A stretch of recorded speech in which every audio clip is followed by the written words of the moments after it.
We are back with a look at the drop in ticket sales at U.S. movie theater box offices for the beginning of 2025. One investment firm says in March alone, theaters nationwide posted a 50% drop in revenue from the same time last year. Now, some experts blame a weak lineup or changing trends since the pandemic.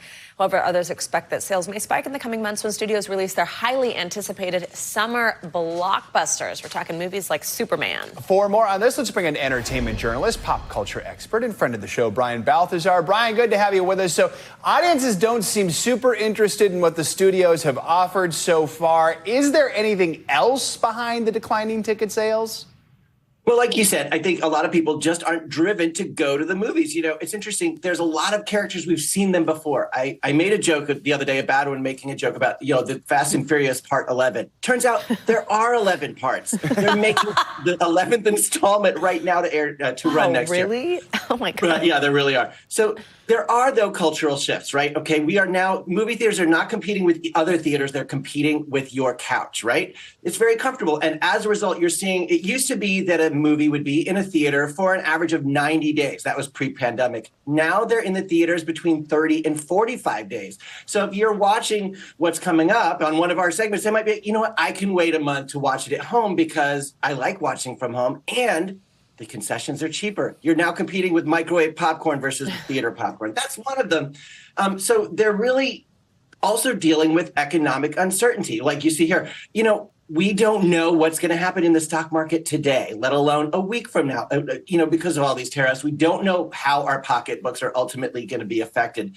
And going to the movie theater isn't cheap. So that's affecting a lot of our decisions as to whether just go or wait and stay and watch it at home. And Brian, I know theaters, they're trying here. I mean, we know all about the fancy theaters with cocktails and dinner at your seat, but there's also some other out-of-the-box ideas trying to get people into these theaters. Like, what are they?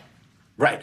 So they're trying to make movie-going an event, having photo opportunities, raise the quality of the concessions, have themed nights. In some cases, theaters are actually having free screenings of some older films or films under a certain director's names. And part of that is because of the concession game. Concessions can make up about 40% of a movie theater's income. They really rely on that. And it is not cheap to run a theater, despite what you may think of all these blockbusters.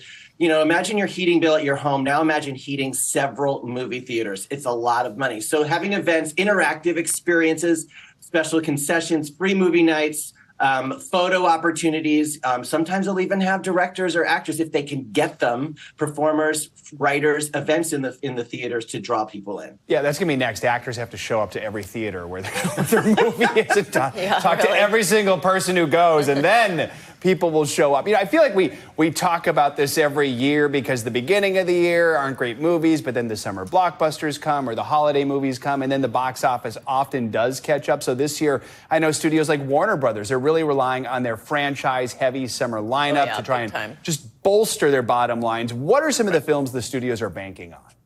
Okay, well, they're hoping because school is out and kids kind of rule their parents' wallets sometimes, or at least they try. They're hoping that summer is the time, because it typically is. Sometimes up to 40% of the season can go to summer box office. Fantastic Four has another movie coming out. There we go with the sequel. Superman, as you said, they're hoping that brings in about $1 billion in its initial run worldwide. Minecraft, Zootopia 2, How to Train Your Dragon, Lilo and Stitch, as I said, Superman. So they're really hoping audiences are ready for the optimism of a superhero film like Superman. We will see, but it's always a little scary when you put your eggs in one basket. All right. Brian Balthazar, thanks so much for joining us this morning. Appreciate it. Thank you.